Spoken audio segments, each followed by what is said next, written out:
The Zephyrians had ruled the galaxy for 10,000 years, and they had never once questioned their divine right to do so. From their crystal spires on the homeworld of Ethereal Prime, they gazed down upon the countless species that served them with the cold satisfaction of gods watching their faithful subjects. Their pale luminescent skin seemed to glow with inner light. Their elongated limbs moved with supernatural grace, and their telepathic abilities allowed them to command lesser beings without ever lowering themselves to speak aloud. Commander Vexthara stood on the observation deck of the dreadnought Divine Mandate, watching the blue-green world spinning below. This was Earth, the latest planet to be blessed with their presence. The inhabitants called themselves humans, and according to the initial surveys, they possessed no remarkable abilities. No telepathy, no energy manipulation, no advanced biotechnology. They were, by all measurements, utterly ordinary. Another primitive species to enlighten, Vexithara mused to his second-in-command, Lieutenant Kisara. The thought passed between them without words, carried on waves of psychic energy that felt as natural as breathing. The humans had already been contacted through their crude electromagnetic communications. The message had been simple and direct. Surrender unconditionally and accept divine rule or face the consequences of defying gods. Most species chose surrender. After witnessing a demonstration of Zephyrian power, a single thought from a Zephyrian could stop a heart, collapse a building, or turn an enemy's own weapons against them. But the humans had responded with something unexpected. Not surrender, not even defiance. They had simply said, "We'll get back to you." Kisara's telepathic laughter rippled through the ship's collective consciousness. "Perhaps they don't understand the magnitude of our power. Shall we provide a demonstration?" Vexthara considered this. The standard protocol was to destroy a major city or military installation to show the futility of resistance. It was efficient and usually ended conflicts before they truly began. Select their largest military complex. Make it thorough. The Divine Mandate descended through Earth's atmosphere like a falling star, its crystalline hull refracting sunlight into brilliant rainbows. Below, primitive aircraft scrambled to intercept, firing crude projectile weapons that harmlessly bounced off the ship's psychic shields. Vexthara didn't even bother to respond to such pathetic attempts at resistance. The Pentagon came into view, a sprawling complex that represented the pinnacle of human military organization. Vexithara reached out with his mind, feeling for the life forces within. Thousands of humans scurried about like insects in an anthill, completely unaware that their deaths were moments away. He began to gather psychic energy, drawing power from the ship's crystal core and the minds of his crew. The air around the Pentagon started to shimmer as reality itself bent to his will. In seconds, the entire complex would be reduced to atoms, and the humans would understand the price of defying the divine. But something was wrong. As Vexthara reached deeper into his power, he felt resistance. Not the simple mental barriers that some species possessed, but something else entirely. It was as if the very air around the human complex was pushing back against his psychic probe. "Commander," Kisara's mental voice carried a note of confusion. "I'm detecting unusual energy readings from the surface." Before Vexithara could respond, the sky around their ship erupted in fire. Not the primitive explosives they had expected, but something far more sophisticated. Energy beams that seemed to slice through their psychic shields as if they weren't there. Missiles that adjusted their course mid-flight to compensate for evasive maneuvers. "Impossible," Vexithara breathed, actually speaking aloud for the first time in decades. "They have no advanced technology. Our scouts confirmed it." The Divine Mandate shuddered under the assault.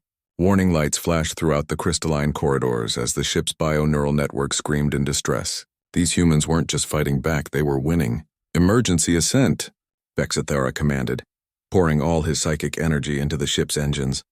The dreadnought clawed its way back toward space, trailing plasma and fragments of its crystal hull. As they broke through the atmosphere, Vexithara's mind reeled with the implications. In 10,000 years of conquest, no species had ever managed to damage a Zephyrian dreadnought. Yet these supposedly primitive humans had nearly destroyed his flagship in minutes. "Analysis," he demanded, his thoughts sharp with barely controlled panic. The ship's consciousness responded with disturbing data. The human weapons showed no signs of exotic technology. No energy signatures that matched any known advanced civilization. They appeared to be exactly what they seemed, crude kinetic weapons and simple energy projectors. But somehow they had been devastatingly effective. "Sir," Kisara's mental voice was strained. "I'm receiving a transmission from the surface." The communication channel crackled to life, carrying the voice of a human male. The words were spoken in their primitive verbal language, but the ship's translators rendered them clearly. "This is General Marcus Webb of the United Earth Defense Force. Your demonstration has been noted and appreciated. We told you we'd get back to you. Consider this our reply." Vexithara stared at the blue world below, his divine certainty shaken for the first time in his long life. These humans had just accomplished something that should have been impossible. They had made a god bleed. "Recall all scout ships," he ordered. "We need to understand what we're dealing with." As the divine mandate limped away from Earth, Vexithara couldn't shake the feeling that something fundamental had just changed in the galaxy. For 10 millennia, the Zephyrians had faced only two types of species: those who surrendered immediately and those who were quickly crushed. But the humans seemed to represent a third category entirely. They were something new, something dangerous, something that might actually pose a threat to gods. The emergency session of the Zephyrian High Council convened within the sacred chamber of eternal light on Ethereal Prime. 12 of the most powerful telepaths in the galaxy sat in perfect silence, their minds linked in a collective consciousness that had guided their species for millennia. The chamber itself seemed to pulse with their combined psychic energy, the crystalline walls resonating with harmonious vibrations. High Counselor Zarendus, ancient even by Zephyrian standards, projected his thoughts with the weight of absolute authority. "Commander Vexthera has presented us with a troubling anomaly. A species that should not possess the capability to resist our divine will has done exactly that." The collective mind churned with confusion and barely suppressed anger. Never before had a lesser species managed to damage a Zephyrian vessel. The very concept challenged everything they understood about the natural order of the universe. Counselor Milandra, keeper of the sacred archives, shared her analysis through the mental link. "I have examined every record of contact with these humans. Their technology is primitive by any measure. Chemical rockets for space travel, crude fusion reactors, electromagnetic communication systems. They should not even qualify as a spacefaring civilization.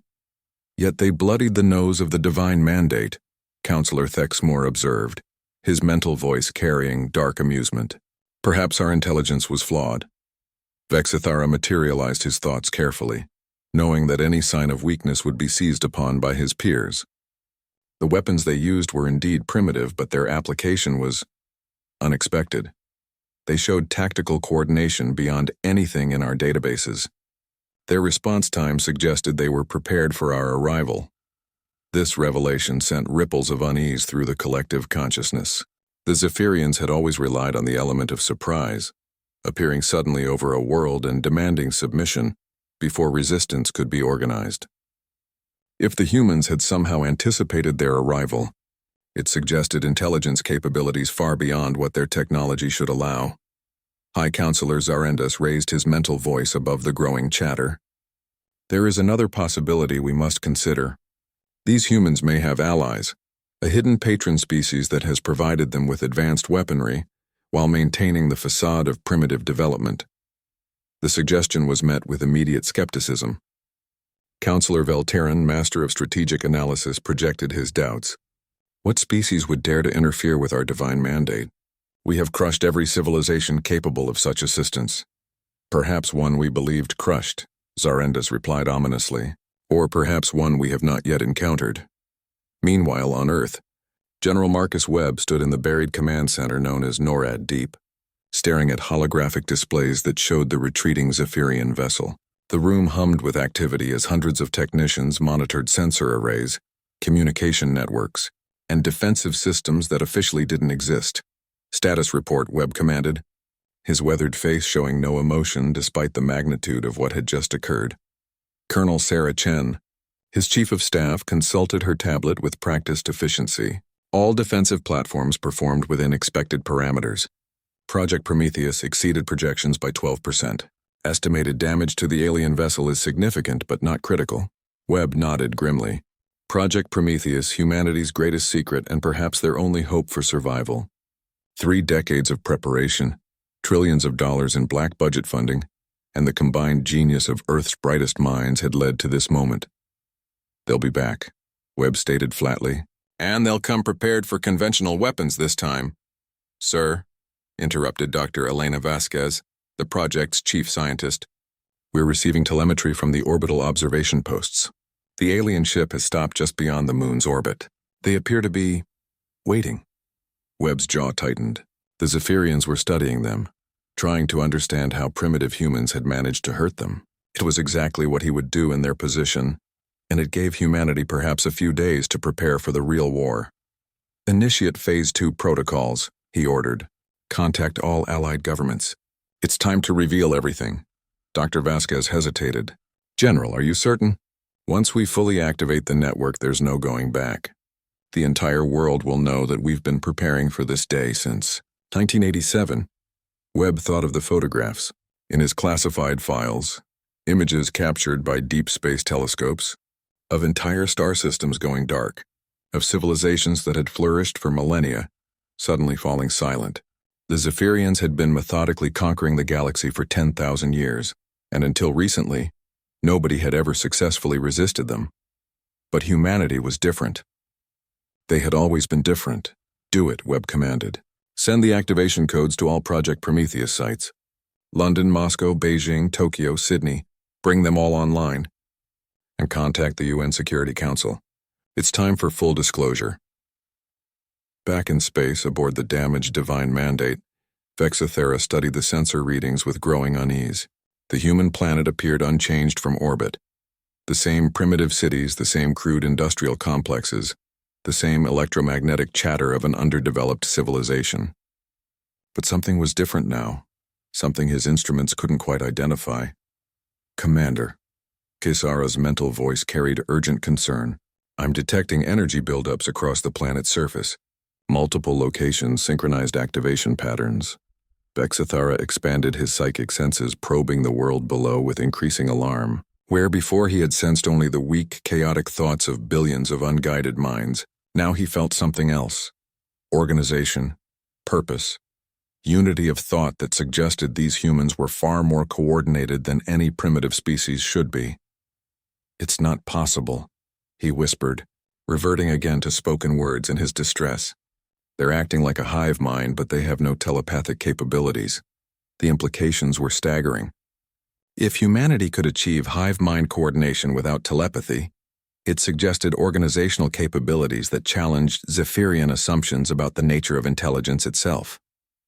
They had always believed that only telepathic species could achieve true unity of purpose on a planetary scale.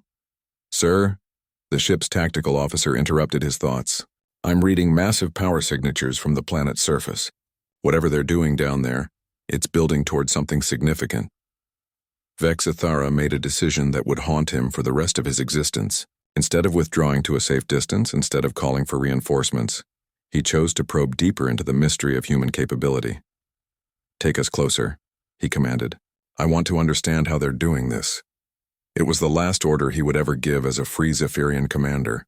As the Divine Mandate descended toward Earth's gravity well, thousands of hidden installations across the planet's surface began to power up systems that had waited 3 decades for this moment.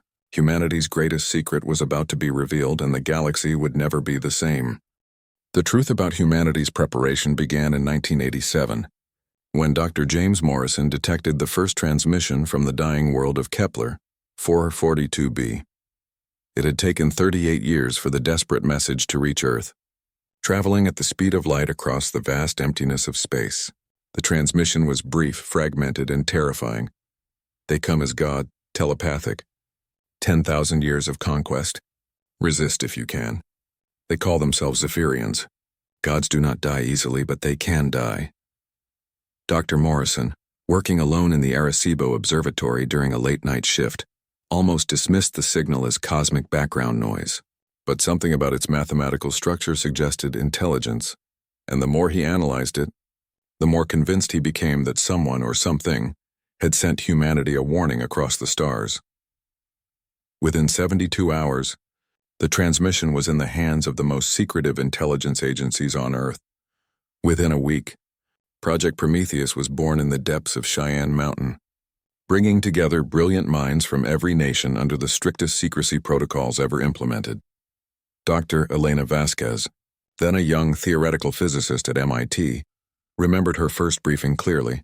They told us that we had maybe 40 years before contact, she recalled, to her current team as they watched the Zephyrian ship approach Earth.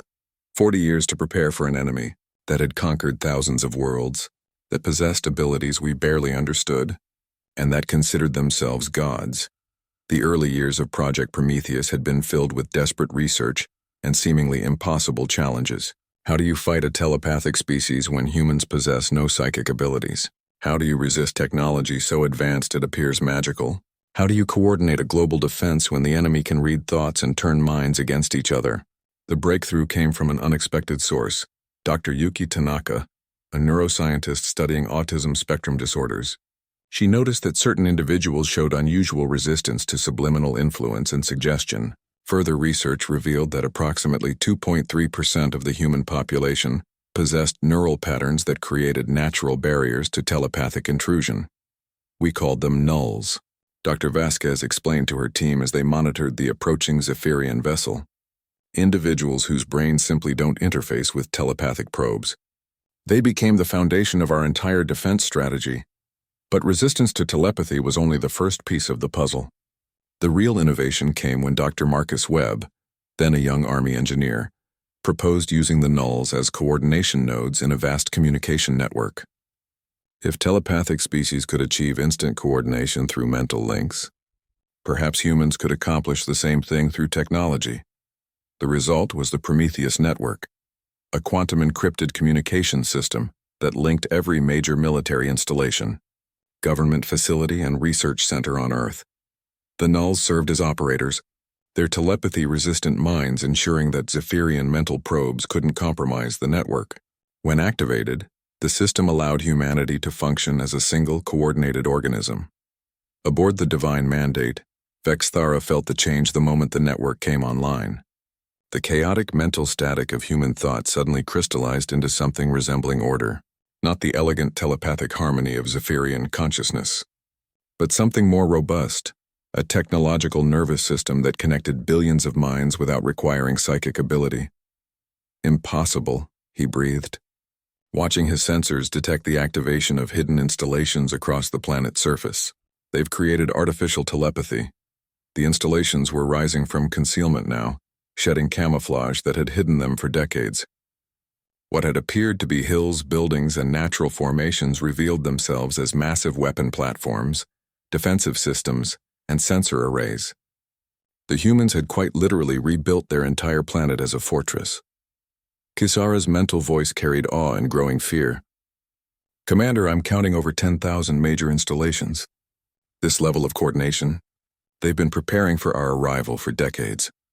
On Earth, General Webb stood in the primary command center, watching holographic displays that showed the global defense network coming to full power. Every continent contributed to the effort. Russian quantum computers providing processing power, Chinese manufacturing capabilities producing ammunition, American orbital platforms tracking the enemy ship, European research stations analyzing Zephyrian technology in real time. Network synchronization at 97%, reported Colonel Chen. All Prometheus installations are online and responding. We have achieved global coordination. Dr. Vasquez smiled grimly as she watched the data flow. 40 years of preparation and it's working exactly as designed. The nulls are maintaining network integrity despite increasing telepathic probes from the alien ship. The Prometheus network represented more than just military coordination. It was humanity's answer to the Zephyrian claim of divinity. If gods could influence reality through thought alone, then perhaps mortals could achieve the same result through cooperation, technology, and sheer stubborn determination. Vexthara made his second critical mistake when he decided to test humanity's defenses directly. Extending his consciousness toward the planet's surface, he attempted to seize control of one of the weapon platforms through telekinetic force. It should have been simple: crush the primitive electronics, turn their own weapons against them. Instead, he encountered something that defied his understanding of reality. The human installation didn't just resist his mental probe, it absorbed it. The Prometheus network had been designed with quantum processing cores that converted telepathic energy into usable power. Every psychic attack made the human defense grid stronger. "They're draining our power," Kassar observed with growing alarm. "Every telepathic probe we send is being converted into energy for their systems." For the first time in his long existence, Vexithara felt something he had never experienced before: helplessness. The humans had found a way to turn Zephyrian strength into weakness, divine power into human advantage. "Retreat," he ordered, his mental voice barely a whisper. "Maximum distance. We need to report this to the High Council." But as the divine mandate tried to withdraw, new energy signatures bloomed across Earth's surface. The humans weren't content to simply defend. They were preparing to attack. "Sir," the tactical officer's thoughts carried pure terror.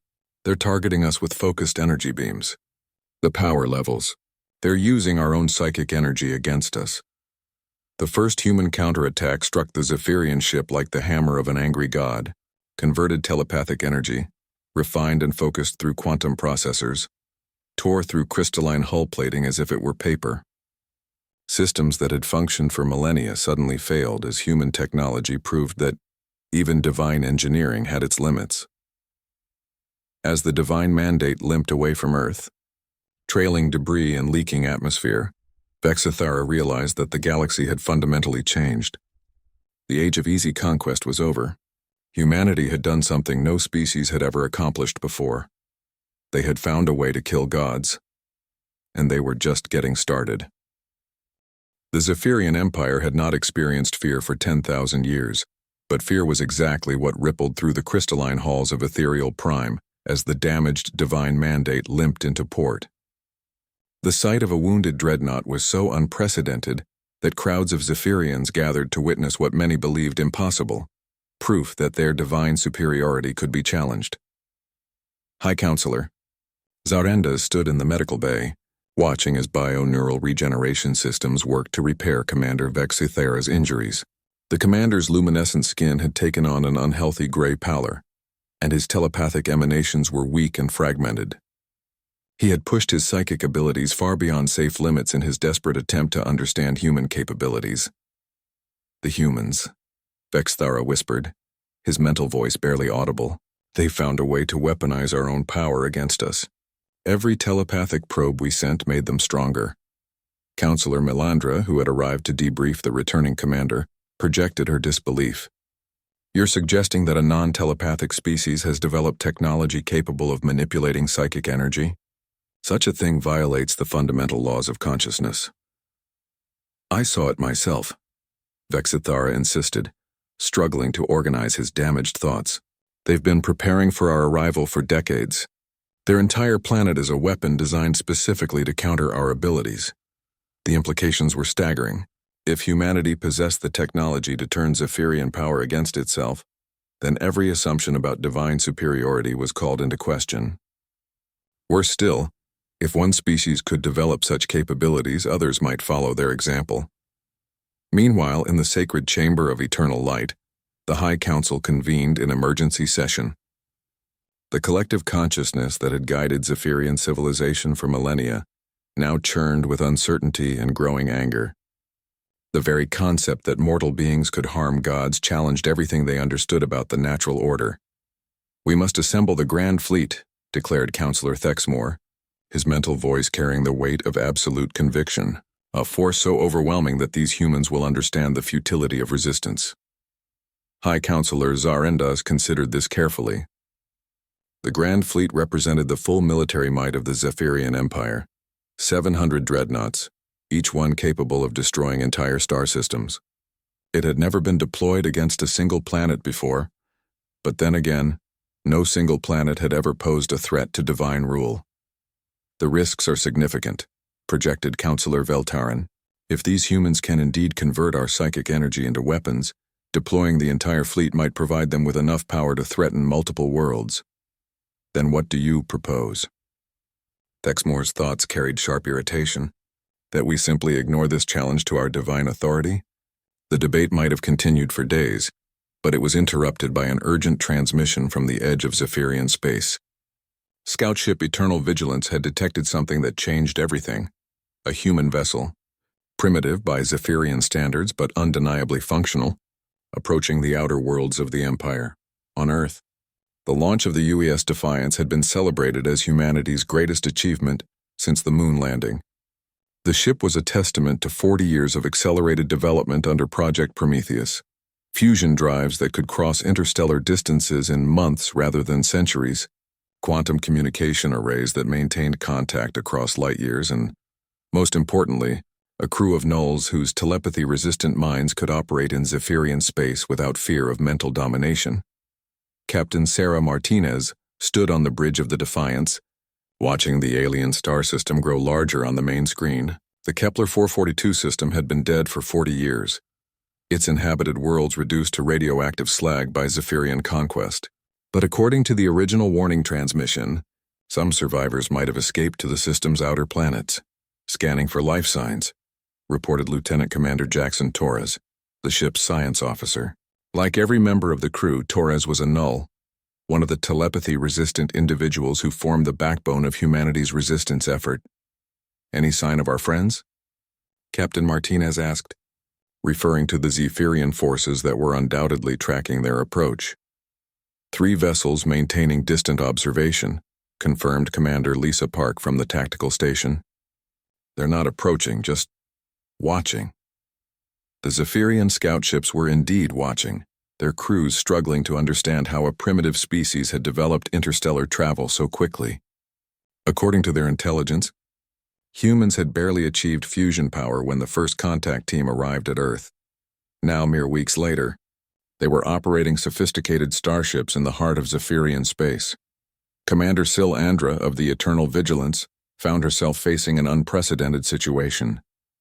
Standard protocol called for the immediate destruction of any unauthorized vessel in Zephyrian space.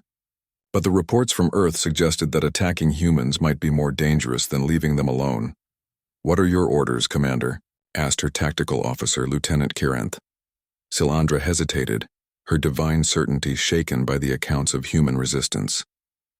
"Maintain observation distance. Do not engage without direct authorization from the High Council."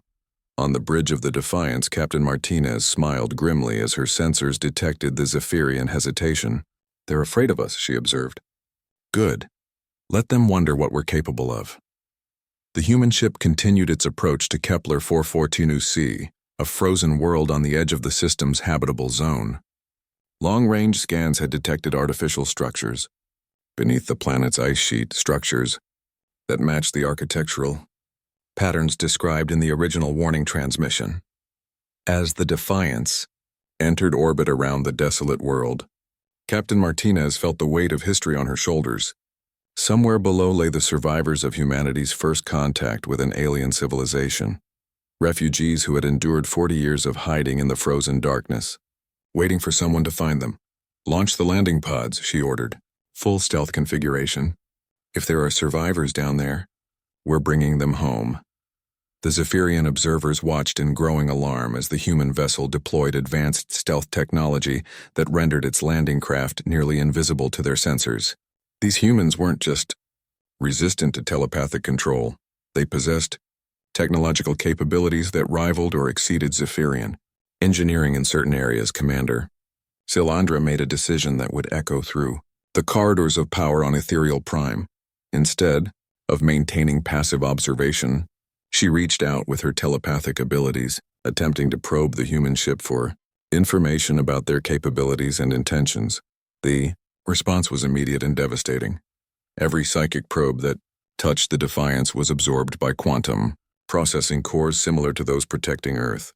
The converted energy was then focused into a tight beam transmission that overloaded the Zephyrian scout ship's bio-neural networks. In seconds, the Eternal Vigilance was reduced to a drifting hulk, its crew unconscious and its systems completely disabled. "Well," Captain Martinez observed as she watched the Zephyrian vessel go dark, "I think we just answered their question about what we're capable of." The other 2 scout ships immediately withdrew to maximum sensor range, their crews flooding the quantum communication networks with panicked reports. The humans hadn't just resisted divine authority, They had demonstrated the ability to disable Zephyrian vessels without firing a single conventional weapon. In the frozen caves beneath Kepler 442c's surface, the last survivors of an ancient civilization felt hope for the first time in 40 years, as human landing craft touched down on the ice above their refuge. The beings who emerged from those craft looked nothing like the tall, luminescent Zephyrians who had destroyed their world. But the quantum communication devices they carried spoke a universal language of resistance and defiance.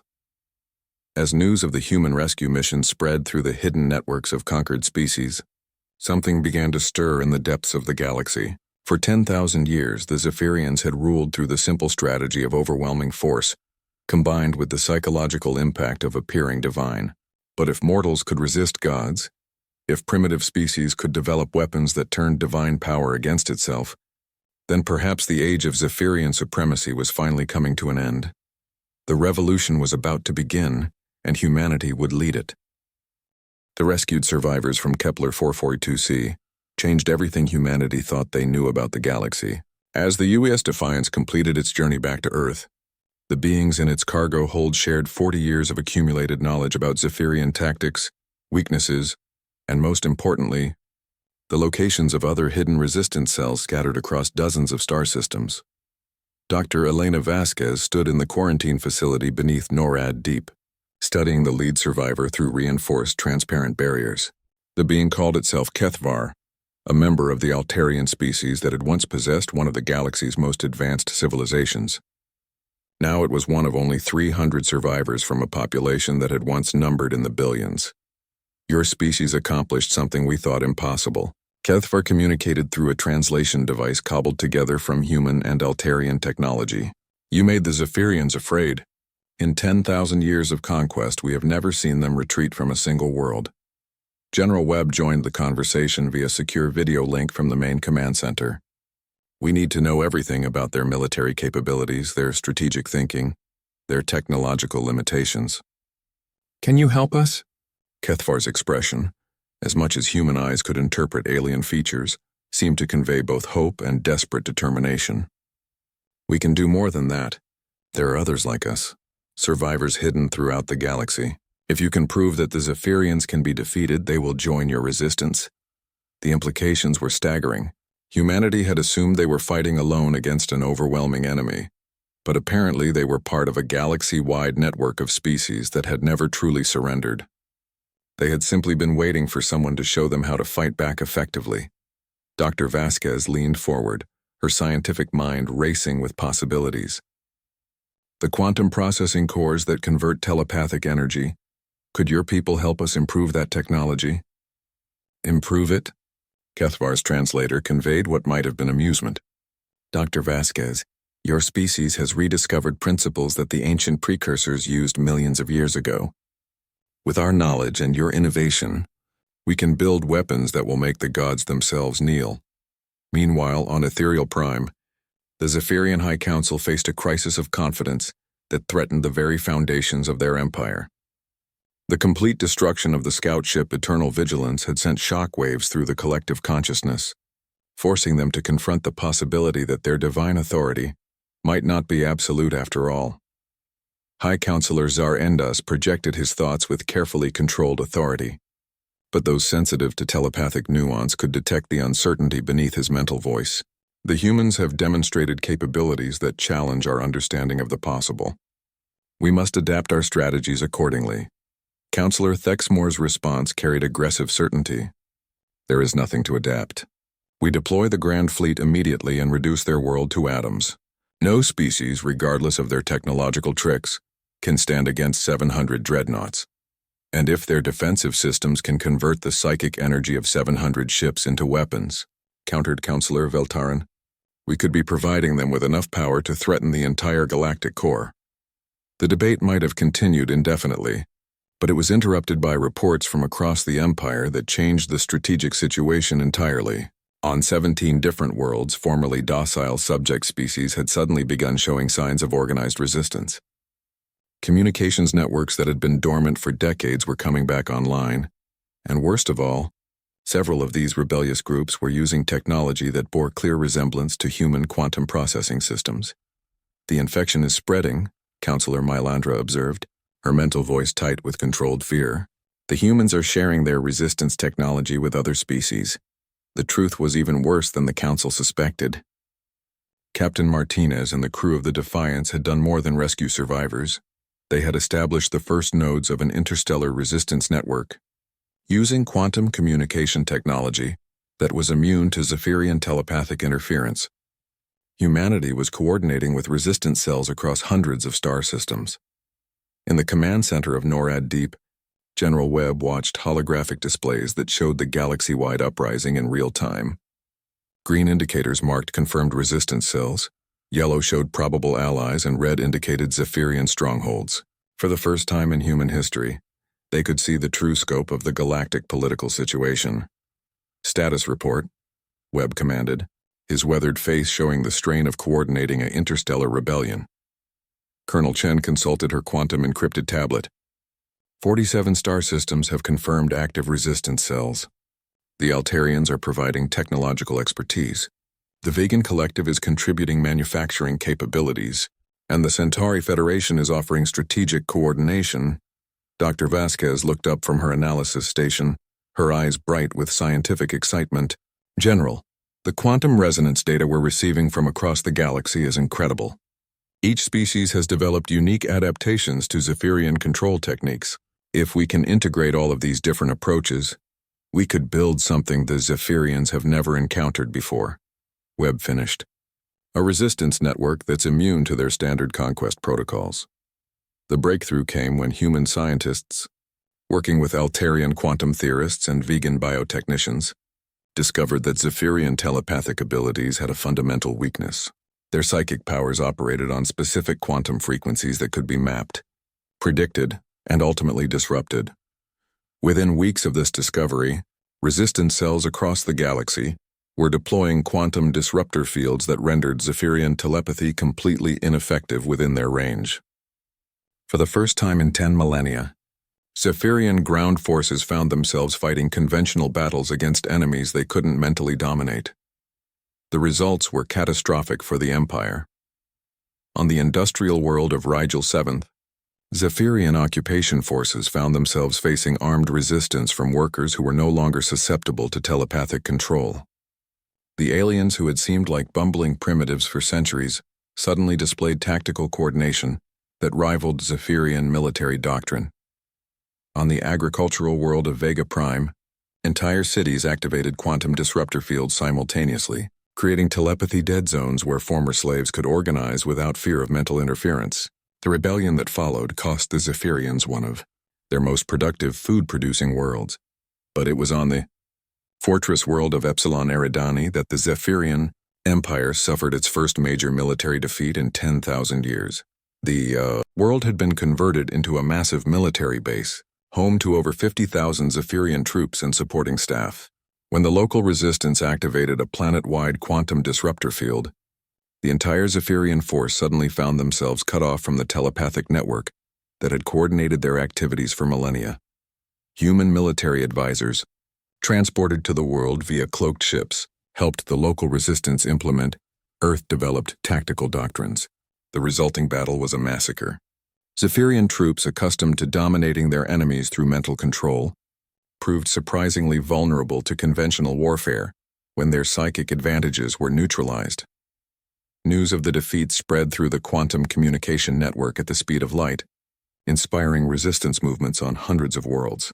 For the first time in galactic history, the Zephyrian Empire was losing territory rather than gaining it. High Counselor Zar Endas stood alone in his private chambers, staring out at the crystal spires of Ethereal Prime while contemplating the unthinkable. The Divine Empire was collapsing, and it was all because one primitive species had refused to acknowledge Zephyrian superiority. Perhaps, he thought to himself, a treasonous idea forming in his ancient mind. We were never gods after all. The war that would determine the fate of the galaxy began not with the clash of massive fleets but with a single act of defiance that echoed across 10,000 star systems. On the ancient world of Archeon Prime, where the Zephyrians had built their first temple of conquest millennia ago, a human woman named Dr. Sarah Kim activated a quantum disruptor field and walked into the sacred chamber where no non-Zephyrian had ever set foot. The symbolism was devastating. For 10,000 years, the Temple of First Conquest had stood as proof of Zephyrian divine authority. Now broadcast live across the galaxy through the Resistance Network, billions of beings watched as a mortal human entered the most sacred space in the Empire and began systematically dismantling the psychic resonance, crystals that amplified Zephyrian power. High Counselors Arendis felt each crystal's destruction like a physical blow. The temple wasn't just a symbol, it was a crucial component in the Empire's telepathic control network. As Dr. Kim's team worked methodically through the chamber, the Zephyrian ability to coordinate their forces across interstellar distances began to degrade. "Stop her," Counselor Thexmore commanded, his mental voice fracturing with rage. "Deploy everything. I don't care if we have to destroy the entire planet." But it was already too late.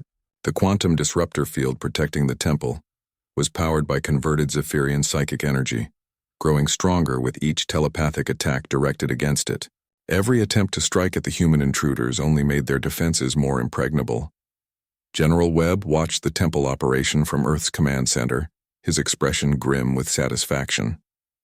"Phase 3 is a go," he announced to his staff. "Begin simultaneous operations on all target worlds." Across the galaxy, human ships emerged from hyperspace at 17 different Zephyrian strongholds. Each vessel carried teams of nulls armed with quantum disruptor technology and detailed intelligence provided by Resistance allies. Their mission was simple: destroy the psychic resonance networks that held the Empire together.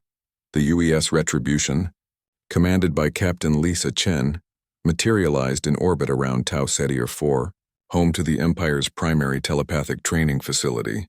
The planet's surface was covered with crystalline structures that amplified and focused psychic energy, creating new generations of Zephyrian telepaths with enhanced abilities.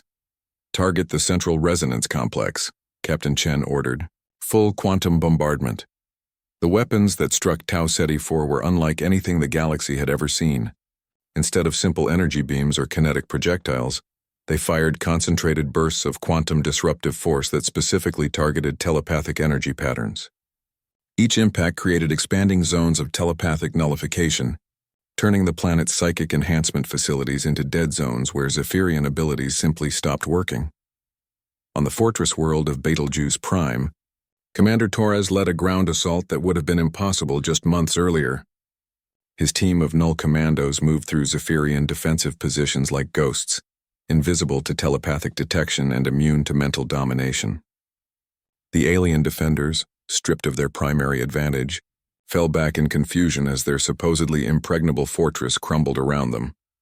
But the most significant battle took place in deep space, where the Zephyrian Grand Fleet finally moved to engage the human threat directly. 700 dreadnoughts, each one a masterpiece of biotechnology and psychic engineering, converged on the Sol system in a formation that had conquered 1,000 worlds. Admiral Sarah Martinez, now commanding the entire Earth defense fleet from the bridge of the UES Defiance, watched the enemy approach with calm determination. "All ships implement Formation Prometheus.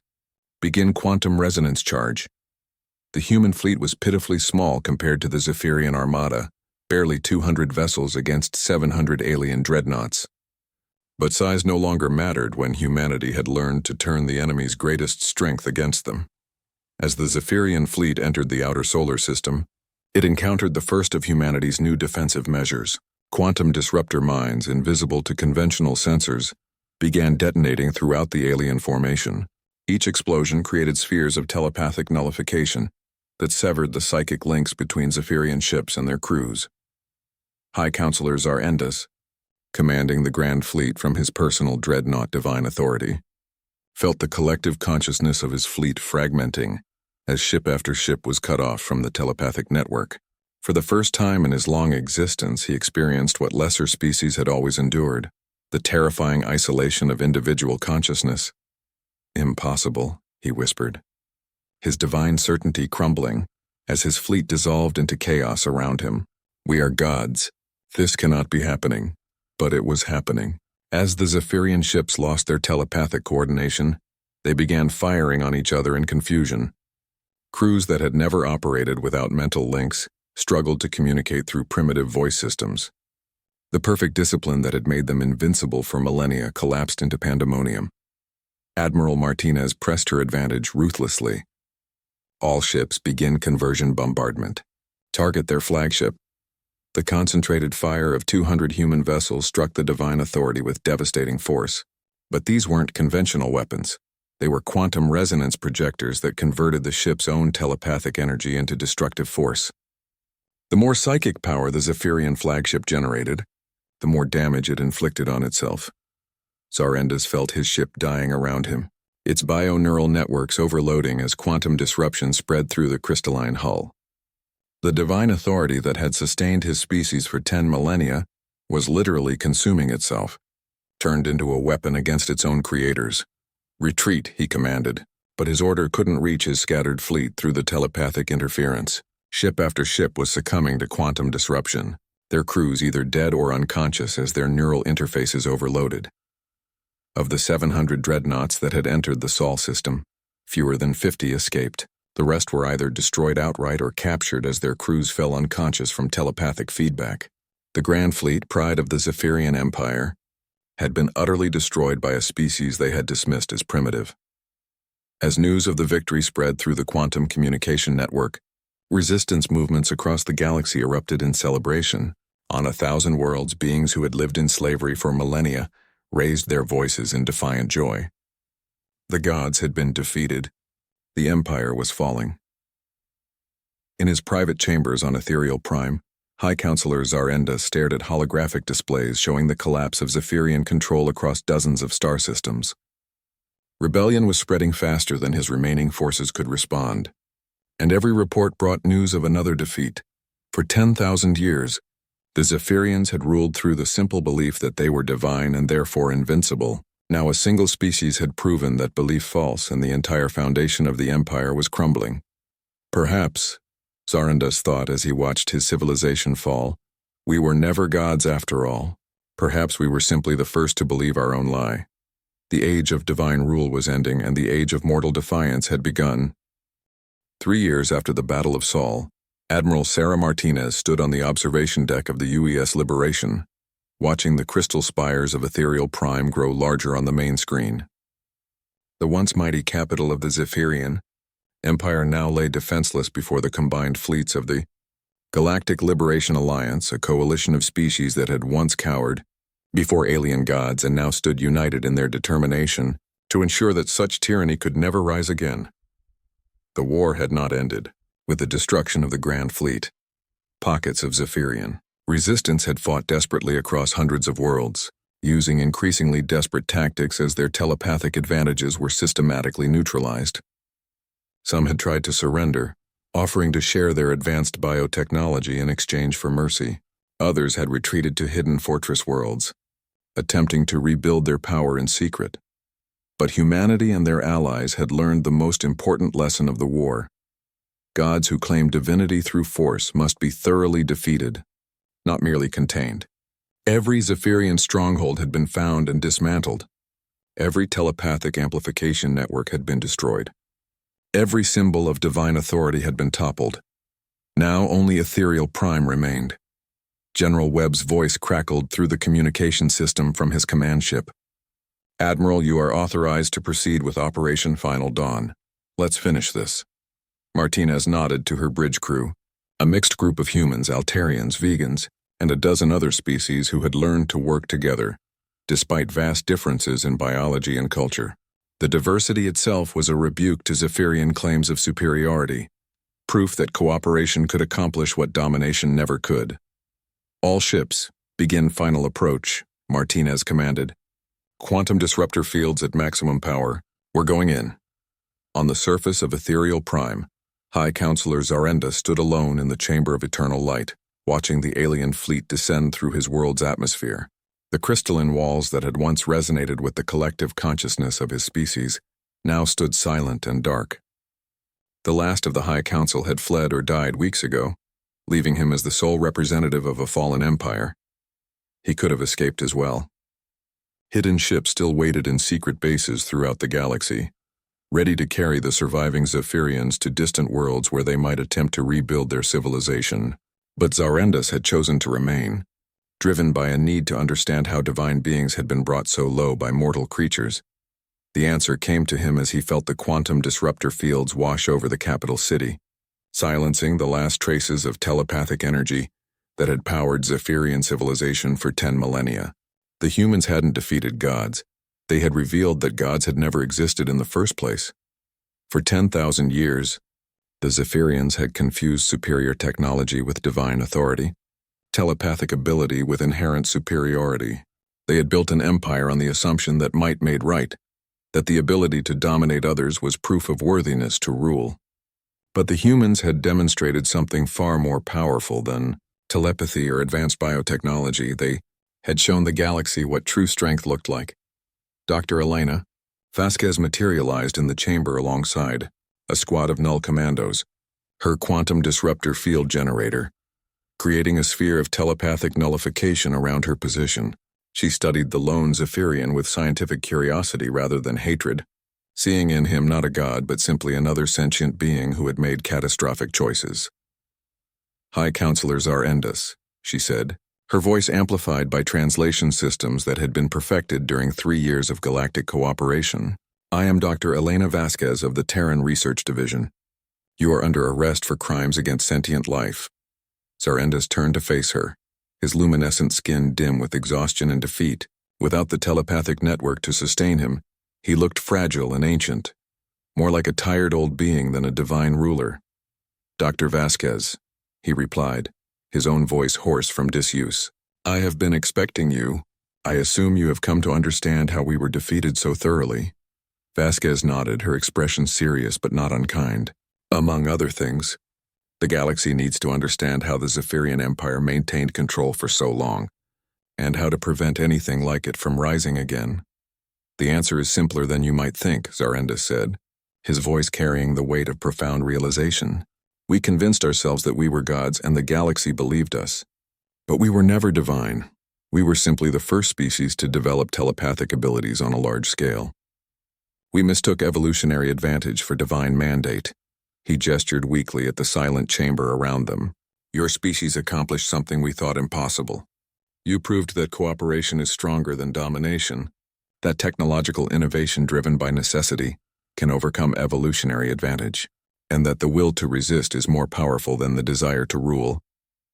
Dr. Vasquez studied the fallen leader with growing understanding. "You're saying that humanity didn't defeat gods. We revealed that gods were just another species with delusions of grandeur." "Precisely," Zarendis confirmed. "And in doing so you have given the galaxy something we never could. Hope. Hope that any species can rise above their circumstances, that tyrants can be overthrown, that freedom is possible even against impossible odds." As the Liberation Fleet secured Ethereal Prime, similar scenes were playing out across the galaxy. On world after world, former slaves were emerging from hiding to reclaim their civilizations. Species that had been deliberately kept primitive were rediscovering technologies that had been suppressed for millennia. The galaxy was awakening from a 10,000-year nightmare. But perhaps the most significant change was taking place in the deepest archives of the Galactic Liberation Alliance, where teams of researchers were working to establish new principles of interstellar governance. The Zephyrian model of rule through force would be replaced by something unprecedented in galactic history, a democratic federation based on mutual cooperation and respect for sentient rights. Admiral Martinez stood in the central square of Ethereal Prime's capital city, watching as construction crews, composed of volunteers from dozens of species, began dismantling the massive statues that had glorified Zephyrian divine authority. In their place, new monuments would rise celebrating cooperation, diversity, and the inherent dignity of all sentient life. "It's over," General Webb said, joining her as they watched the last statue of a Zephyrian god-emperor topple to the ground. 10,000 years of tyranny, ended by a species that the tyrants dismissed as primitive. Martinez smiled, thinking of the long journey that had brought them to this moment. From Dr. Morrison's first detection of the warning signal to the quantum disruptor technology that had turned Zephyrian strength into weakness, humanity had proven that innovation and determination could overcome any advantage. "Not ended," she corrected. "Transformed. The galaxy is going to be very different now. Webb nodded, his weathered face showing satisfaction mixed with determination. The easy part is done. Now comes the hard work, building something better than what we destroyed. In the years that followed, the Galactic Liberation Alliance would face countless challenges as hundreds of species worked to create a new form of interstellar civilization. There would be disagreements, conflicts, and the occasional outbreak of violence as old grievances surfaced and new ambitions emerged. But never again would a single species claim divine authority over the galaxy. Never again would technological superiority be mistaken for moral righteousness. The humans had taught the galaxy the most important lesson in its history, that true strength comes not from the ability to dominate others, but from the courage to stand up for what is right, even against impossible odds. The gods had fallen, brought to their knees by mortals who refused to kneel, and in their place something far greater had begun to rise. A galaxy where freedom was not a privilege granted by the powerful, but a right defended by the brave. The age of divine rule was over. The age of galactic democracy had begun,